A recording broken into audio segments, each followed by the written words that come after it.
की बात की जा रही है। मोहसिन रजा, आज उत्तर प्रदेश का रिजल्ट आने वाला है और कुछ ही देर शेष रह गई है। सबसे पहले हम तस्वीरों में दिखाते हैं गाजियाबाद की ये अनाज मंडी है, जहां पर पुलिस की सुरक्षा व्यवस्था चाक चौबंद है। ये जो मतगणना कर्मचारी है वे इस रास्ते से आ रहे हैं, ये मुख्य द्वार है और दूसरी तरफ भी जो पुलिस की व्यवस्था है वे चाक चौबंद है। हम बात करते हैं नोडल अधिकारी एसपी देहात इरज राजा जी से। सर, किस तरह की व्यवस्था की गई है आज के दिन? आज पूरे जो भी हमारा मतगणना केंद्र उसके आसपास का क्षेत्र है ये मंडी समिति में रखा गया है और इसके आसपास को हमने 3 लेयर सुरक्षा इसमें की गई है। त्रिस्तरीय सुरक्षा, आउटर कॉर्डन, इनर कॉर्डन और आइसोलेशन कॉर्डन। सभी कॉर्डन के प्रभारी एडिशनल एसपी हैं, जिनके साथ उनके सहायतार 2-2 क्षेत्र अधिकारी दिए गए हैं एवं अन्य फोर्स भी है। कुल मिला के लगभग सीएपीएफ मिला के लगभग 2000 का पुलिस बल इस पूरी सुरक्षा व्यवस्था में लगा हुआ है। जैसा कि आप देख सकते हैं सभी लोगों के लिए अलग अलग एंट्री है और प्रशासन के द्वारा जो पास दिए गए हैं कलर कोडिंग के पास हैं और उसी के अनुसार लोगों की एंट्री की जा रही है। सभी लोगों के लिए अलग अलग जो भी एजेंट्स आ रहे हैं सबके लिए अलग अलग स्थान चिन्हित है कि कौन एजेंट अपने किस हॉल में जाएगा और कहां पर वो मतगणना देख सकता है, किस तरह से चल रही है। तो सभी तरह की व्यवस्था अच्छी है, पार्किंग की व्यवस्था भी की गई है यहाँ पर, तो सभी व्यवस्थाएं ठीक चल रही हैं और बहुत ही जल्द हम सारी चीजें हम सही से सुचारू रूप से करा रहे हैं और किसी भी प्रॉब्लम को नहीं होने देंगे। तो ये हमारे साथ मौजूद थे एसपी देहाती राजा और इस समय आप देख सकते हैं जो अधिकारी है वे पहुंच रहे हैं और मतगणना होने वाली है कुछ ही देर में। तमाम प्रत्याशी भी यहाँ पर पहुंचे हैं और उनके जो एजेंट हैं वह भी यहाँ पर पहुंचे हुए हैं। तो पुलिस की तरफ से पूरी तैयारी कर ली गई है। रोहित सिंह, न्यूज़ 18 गाजियाबाद। उत्तर प्रदेश विधानसभा चुनाव के लिए आज मतगणना होनी है। कानपुर की बात की जाए तो कानपुर में तैयारियां पूरी हो गई हैं। आज जिस तरह से यहाँ पर कानपुर में 10 विधानसभा सीटों के लिए मतगणना होगी, आप देख सकते हैं किस तरह से यहाँ पर व्यवस्थाएं जो हैं चाक चौबंद करी गई हैं और पुलिस का इंतजाम जिस तरह से आप देख सकते हैं। यहाँ पर जो कर्मचारी हैं वो जा रहे हैं, जो प्रत्याशियों के अभिकर्ता हैं यानी एजेंट हैं वो लोग अंदर जा रहे हैं और कुछ ही देर में यहाँ पर जो है मतगणना शुरू हो जाएगी। 10 विधानसभा सीटें, जिसमें से कई विधानसभा सीटें जहाँ पर जो है काफ़ी इंटरेस्टिंग यहाँ पर जो है मुकाबला होने को है। जिस तरह से यहाँ पर तैयारियाँ की गई हैं, यहाँ पर 1068 कर्मचारी जो लगे हुए हैं, जो 100 से ज़्यादा टेबल हैं और 38 टेबलों पर यहाँ पर बैलेट पेपर की गिनती होगी। कुछ ही देर में मतगणना शुरू हो जाएगी। कानपुर से संदीप सविता, न्यूज़ 18 उर्दू। तो अब से बस कुछ ही देर में शुरू हो जाएगी काउंटिंग और रुझानात आने शुरू हो जाएंगे। 8 बजे से शुरू हो रही है काउंटिंग। इलाहाबाद से हमारे नुमाइंदे मुश्ताक भी हमारे साथ जुड़ चुके हैं। मुश्ताक, काउंटिंग सेंटर के बाहर का मंजर बताएं, किस तरह के इंतजाम किए गए हैं?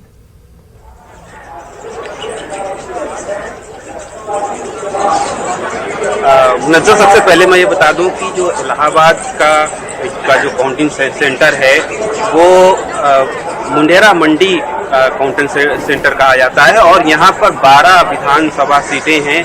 इसमें 169 उम्मीदवार इलेक्शन में खड़े थे, यानी आज 169 उम्मीदवारों की किस्मत का फैसला होना है। सबसे पहले मैं ये बता दूं कि यहाँ पर कुछ ही देर बाद यहाँ काउंटिंग शुरू होने जा रही है और सबसे पहले बैलेट जो वोट है, जो पोस्टल के जरिए से जो वोट पड़े थे उनकी काउंटिंग की जाएगी। फिर उसके बाद आधे घंटे के बाद ईवीएम की जो वोटिंग है उसकी जो है काउंटिंग की जाएगी।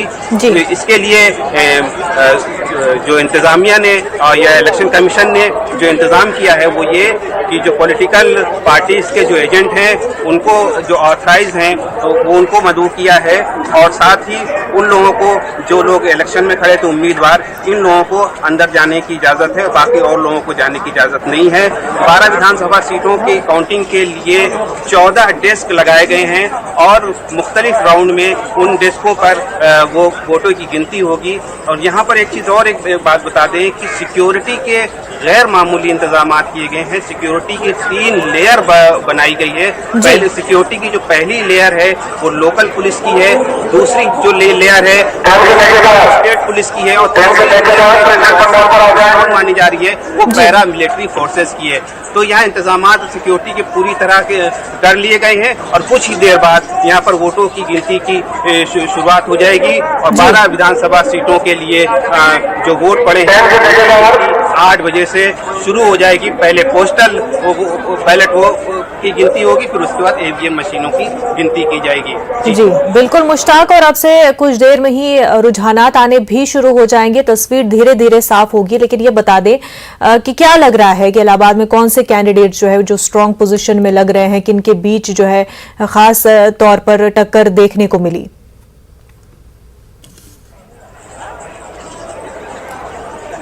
देखिए, मुनज़्ज़म 12 विधानसभा सीटों में 2 सीट जो है वो हॉट सीट मानी जाती है, वीआईपी सीट मानी जाती है। और यूपी गवर्नमेंट के जो तर्जुमान हैं सिद्धार्थ नाथ सिंह, वो शहर मगरबी हल्के से इलेक्शन लड़ रहे हैं। ये उनकी यहाँ से वो नुमाइंदगी भी कर रहे हैं असेंबली में, तो उनके लिए एक बहुत बड़ा चैलेंज है अपनी सीट बचाने का। दूसरा, शहर दक्षिणी से जो रियासती वजीर है नंद गोपाल गुप्ता नंदी, तो वो नंदी भी अपनी सीट बचाने के लिए काफी जद्दोजहद उन्हें करनी पड़ेगी। ये भी बीजेपी को ये सीट भी बचाना बहुत जरूरी है, एक बड़ा चैलेंज है। तो 2 सीट शहर दक्षिणी और पश्चिमी, जिसमें 2 रियासती वजीर हैं और दोनों सीनियर उनकी हैसियत है, तो बीजेपी के लिए इन दोनों सीटों को बचाना एक बहुत बड़ी चुनौती है, एक बहुत बड़ा चैलेंज है। तो इन दो सीटें, 12 सीटों में 2 सीटें वीआईपी सीट मानी जा रही है, हॉट सीट मानी जा रही है। अब बीजेपी के लिए इसमें एक तरह से उसकी साख भी दांव पे लगी हुई है, क्योंकि रियासती योगी हुकूमत के जो तर्जुमान है खुद वो इलाहाबाद पश्चिमी से इलेक्शन लड़ रहे हैं, यानी सिद्धार्थ नाथ सिंह जी। बिल्कुल जी, तो ये बता दें कि आपको क्या लग रहा है कि इस बार इलाहाबाद में कौन सा मुद्दा जो है सबसे ऊपर रहा, कि जो जिससे लोगों को खास तौर से अपनी तरफ रागिब किया हो, जिसको लेकर के लोग ज्यादा कंसर्न दिखाई दिए हो?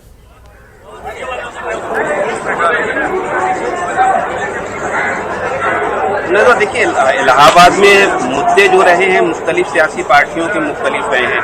खासतौर से समाजवादी पार्टी और गठबंधन का जो मुद्दा रहा है वो महंगाई रहा है, बेरोजगारी रहा है और तकरूरी का मसला रहा है, 69,000 टीचरों की भर्ती का मामला रहा है, तालीम का मसला रहा है, बुनियादी सेहत का मसला रहा है। बीजेपी ने जो इस मसले को जो मसला उठाया उसमें खास तौर से माफियागिरी का मसला उठाया, गुंडागर्दी का, और ये बुलडोजर वाला एक मामला कि ऐसे लोग जो जिनका ताल्लुक माफियाओं से है, बुलडोजर एक तरह से बुलडोजर बने बेरोजगारी का यहाँ पर एक मुकाबला देखने तो हैं समाजवादी पार्टी के मुद्दे हैं। बीजेपी ने वो मुद्दे उठाए हैं जिसका ताल्लुक या तो जी मुश्ताक, आपकी आवाज हमसे सही तक पहुंच नहीं पा रही है, आपसे फिर से राब्ता जरूर बनाए रखेंगे। हमारे साथ मेहमान सईद फरमान अहमद नकवी साहब भी जुड़े हुए हैं। नकवी साहब, खैर मकदम आपका, ये बता दें कि आपको क्या लग रहा, आपका एक्सपीरियंस क्या बता रहा कि यूपी में इस बार किसकी सरकार बन सकती है? अब की बार बदलाव तो साफ दिखाई दे रहा है जी। अब ये बदलाव अगर समाजवादी पार्टी को 240 के आसपास सीट मिलेगी तो इफेक्टिव होगा। अदरवाइज अगर इससे कम रहता है तो फिर वही जोड़ तोड़ और खरीद फरोख्त, इसका बाजार गर्म हो जाएगा, जो साफ दिखाई दे रहा है। इसलिए कि जिस तरह से वोटिंग हुई है वो तो एक तरह से देखने में तो ये आता है कि भाई बदलाव के लिए लोगों ने ज्यादातर वोट किया है, लेकिन ये सिर्फ ये नब्ज पकड़ करके बाकायदा नहीं कहा जा सकता कि नहीं साहब फाइनली जो कुछ भी हुआ है वो सिर्फ बदलाव के लिए ही हुआ है और बाकी जो दूसरे पार्टीज है उनका कोई जोर नहीं है। तो उनका भी, उन्होंने भी अपना, बीजेपी ने अपना पूरा जोर लगाया है, पूरी तरह से उनके सपोर्टर्स जो है वो भी पूरी तरह से एंथुजियास्टिक थे वोट डालने में, वोट करने में जी। अब हाँ, ये जरूर है कि अपर हैंड ये गठबंधन का था। अब वो गठबंधन का अपर हैंड किस परसेंटेज में जाएगा, क्योंकि जैसा अभी तक जो इंडिकेशन आया वो ये आया कि 35% वोट शेयर शायद सपा का आपकी बार है, 35 से कुछ ज्यादा ही है। तो अब ये 35% वो जो वोट शेयर होता है, वोट शेयर तो बहुत हो जाता है, लेकिन उसके बाद भी कभी कभी सीट्स इतनी नहीं मिलती लोगों को, जी। पार्टीज को, जी। कि वो इलेक्शन मतलब गवर्नमेंट फॉर्म कर सके। जी। आपने बीएसपी का अभी कुछ ही देर पहले आप ही के यहाँ चल रहा था कि बीएसपी ने इतना वोट पाए, लेकिन उसके बाद उनकी सीट्स बहुत कम हो गई। जी। जी। तो ये होता है। तो अब ये एक अब 8 बजे से शुरू होगा तो ज्यादा पता चलेगा, लेकिन बहरहाल अभी एक अंदाजा मेरा ये है जी। कि अपर हैंड शायद गठबंधन का रहे, लेकिन अगर बहुत कम मार्जिन होगा जी। तो फिर तोड़फोड़ और उसकी सियासत भी बिल्कुल, बाजार का रुझानात जो है आना शुरू हो जाएंगे तो ये बात भी साफ हो जाएगी। इस पर मजीद बात करेंगे नकवी साहब, लेकिन हरीश रावत का इलेक्शन के हवाले से क्या कुछ कहना है, पहले उन्हें सुन लेते हैं। मैं अपनी जीत को लेकर के भी आश्वस्त हूं और मैं पार्टी की जीत को लेकर के भी आश्वस्त हूं। बस 1-2 घंटे के अंदर स्थितियां आपके सामने स्पष्ट हो जाएंगी। लोग कांग्रेस को स्पष्ट बहुमत देने जा रहे हैं, बहुत अच्छा बहुमत देने जा रहे हैं। एक एग्जिट पोल जिसको बहुत कोट कर रहे हैं, उसने खुद ही उनकी संख्या के बीच में 10-9 का अंतर बताया है, यहां से यहां तक मिल सकती है। तो इसका मतलब है जो एग्जिट पोल है वो खुद ही श्योर नहीं है।